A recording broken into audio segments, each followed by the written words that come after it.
Hello guys, আপনারা দেখতে পাচ্ছেন এটা আমাদের ধান ক্ষেত। আমার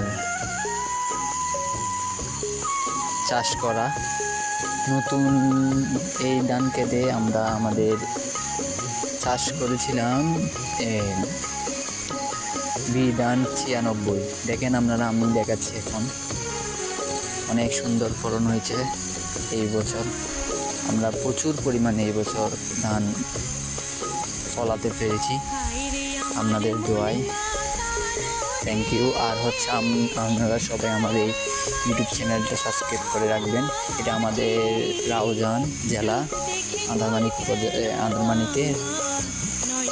সবাই একটু আমাদের এই ইউটিউব চ্যানেলটা সাবস্ক্রাইব করে রাখবেন। Thank you.